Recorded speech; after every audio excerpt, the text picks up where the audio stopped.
법학이 나랑 안 맞는 거 아니야? 내가 전공으로 선택하기에는 적합하지 않은 그런 너무 어렵고 재미없는 학문 아닐까? 이렇게 생각을 하는 사람들도 있을 것 같아요.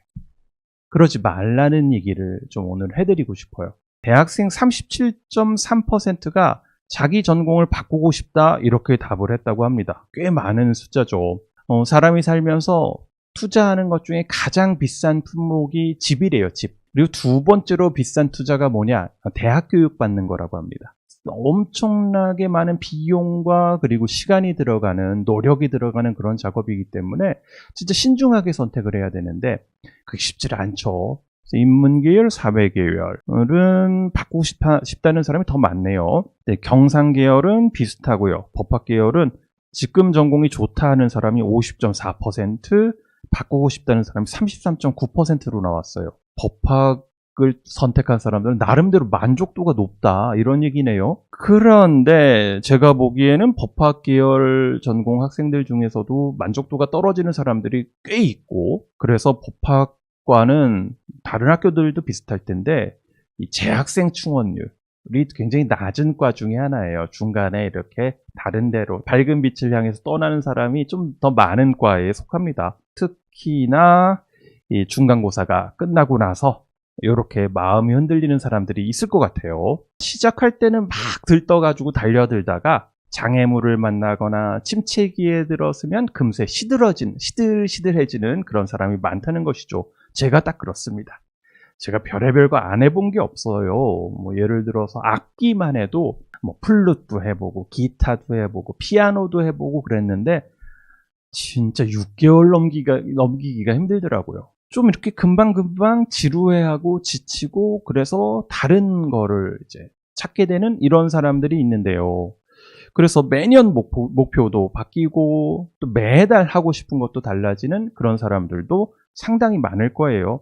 아마 전공을 선택함에 있어서도 그런 사람들이 있을 거예요. 2달쯤 지났는데 이거 아닌가 봐 바꾸려고 하는 사람들 있을지도 모르겠습니다. 얼핏 보면은 뭔가 새로운 것을 시작하는데 겁이 없는 굉장히 도전적인 사람이라고도 말할 수 있을 것 같아요. 하지만 이런 일이 계속 반복되다 보면은 어떤 일이 벌어질까요? 해본 거는 많은데 잘하는 건 없는, 그래서 결국에는 오랫동안 해가지고 나만이 갖고 있는 어떤 필살기 이런 것들은 만들지 못하는 굉장히 불쌍한 사람이 될 수도 있겠다 이런 생각이 듭니다.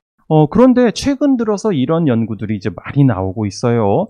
지능이 최상위권은 아니지만 상위권에 속하면서 끈기가 유달리 강한 이들이 지능이 최상이면서 끈기가 다소 부족한 이들보다 크게 성공할 것이다. 스탠퍼드 대학교의 심리학자 캐서린 콕스라는 사람이 한 얘기라고 하네요. 그래서 성공을 결정짓는 결정적인 요소는 지능도 잠재력도 아닌 바로 끈기다. 그릿이라는 말이 요 끈기를 표현하는 새로운 신조어로 여기 책도 많이 나와 있고요. 앤젤라 더크워스라는 중국계 여성이에요. 미국에서 심리학 박사학위를 받은 굉장히 유명한 사람이에요. 테드 강의로도 아주 많이 알려진 사람인데 엄청난 그 베스트셀러를 썼죠. 그래서 그릿 열풍을 만들어낸 사람인데요. 사전적으로 보면은 투지, 끈기, 불굴의 의지 이런 것들을 모두 아우르는 개념이라고 부릅니다. 그리고 좀 전에 얘기했던 앤젤라 더크워스가 한 말, 그릿은 어제보다 잘하려고 매일 단련하는 종류의 끈기다 이렇게 얘기를 했고요. 이 끈기가 거의 학습뿐만 아니라 모든 영역에서 성공과 실패를 가르는 결정적인 요소다. 이런 연구들이 많이 나오고 있습니다. 그래서 그릿 테스트도 있어요. 좀 단순하긴 한데 한번 같이 해보실래요? 저는 참고로 점수가 그렇게 좋지는 않습니다. 저는 28점입니다. 여러분은 몇 점이세요? 점수를 매긴 다음에 10으로 나누면 여러분의 그릿 점수가 된다고 해요. 4.9가 넘으면 상위 1% 이내의 우수한 그릿을 가지고 있는 것이고요. 3.8 정도면은 중간 정도의 그릿인 것입니다. 자, 점수가 높지 않다고 실망하지는 마시라 이렇게 말씀을 드리고 싶어요. 왜냐하면은 지금부터라도 요 그릿 테스트에 나와 있는 대로 삶을 조금씩 바꾼다면은 우수한 그릿을 갖고 있는 사람이 되겠죠. 이렇게 좀 긍정적으로 생각을 하자고요. 시작을 하면은 끝을 내라 이거죠. 꾸준히 해라. 네, 요게 바로 그릿 테스트가 우리에게 전해주는 교훈인 것이죠. 그릿을 갖는 거, 다른 말로 버티는 것은 실제로는 쉬운 일이 아닙니다. 특히 상황이 어려울 때나 의심이 들면 그만두고 싶은 마음이 드는 것은 아주 자연스러운 감정입니다. 이런 때에도 계속 앞으로 나아가는 법을 배워야 하고, 그러려면 처음부터 끝까지 희망을 유지하는 것이 중요하다. 그럼 희망을 유지하려면 어떻게 해야 되는가? 첫 번째로 지금 내가 어디로 나아가고 있는지를 인식하고 있어야 됩니다.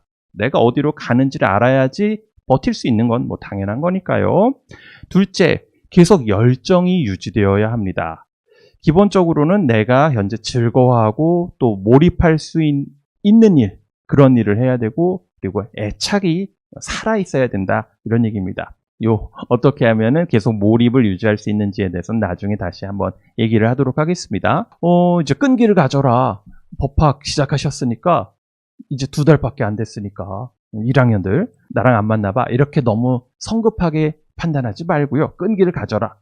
물론 한 번 정하면 낙장불입, 무슨 일이든 무조건 버텨라, 이런 의미는 아닙니다. 더크워스가 한 말인데요. 장기적인 정체성 목표는 잉크로 쓰고 그보다 단기적인 목표는 연필로 쓰는 것이 좋다, 이렇게 얘기를 했어요. 그러니까 좀 멀리까지 내가 앞으로 살아가면서 이루고자 하는 그런 목표는 잉크로 쓰래요. 웬만하면 지울 수 없게. 한번 정하면은 좀 계속 갈 수 있게, 좀 확고하게 정해라라는 얘기인데, 그런 만큼 그 목표를 정하기 위해서 많은 시간과 노력, 또 경험도 필요하긴 하겠죠. 하지만 그보다 단기적인 목표는 연필로 써서 쉽게 지울 수 있게 해라 라고 얘기를 했습니다. 그러니까 상황이 안 되면은 바꿀 수 있죠. 전공도 바꿀 수 있는 것이고요. 하고 싶은 일도 바꿀 수 있는 것입니다. 하지만 이게 내 인생의 비중이, 의미가 좀 크다라고 생각하는 것은 웬만하면은 함부로 막 바꾸면 안 된다. 차라리 결정할 때 잘해야 된다. 이렇게 얘기를 하고 있습니다. 그리고 장기 목표든 단기 목표든 내가 마음먹은 시간이 있잖아요. 목표를 세우면 이거를 얼마나 할 것이다라는 것에 대한 시간에 대한 계획도 함께 세우는 거잖아요, 우리가. 그만큼은 버텨야 된다. 그리고 버틴 이후 나름대로의 이 성과를 평가한 후에 변경을 하더라도 해야 된다, 이렇게 얘기를 할 수 있습니다. 참고로 앤젤라 더크워스는 이런 말을 했어요. 한 해를 넘기고 이듬해에도 같은 특별 활동을 했던 학생들이 성공하는 경향이 있음을 연구를 통해서 밝혀냈다고 합니다. 특별 활동을 1년 해마다 바꾸는 학생이 있고, 한 번 시작하면 그래도 2년은 하는 학생들이 있다는 것이죠.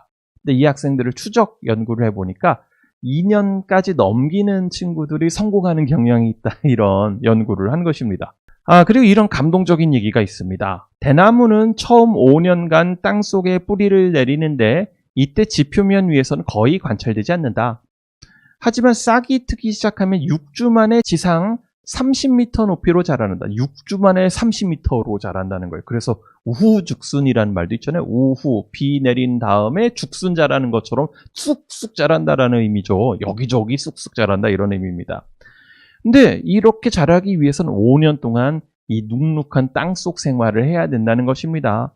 땅속 생활을 버텨야 된다는 것이죠. 만약에 버티지 못하고 대나무 뿌리가 갑자기 머리를 내밀면은 이게 이렇게 30m까지 쑥 자라는 그런 기적 같은 일은 맞이할 수가 없겠죠. 정리를 해보면요. 목표와 열정이 생겼다면 일단 버티는 것이 중요합니다. 그리고 한 번 시작했다면 최소한 1년 이상은 해야 합니다.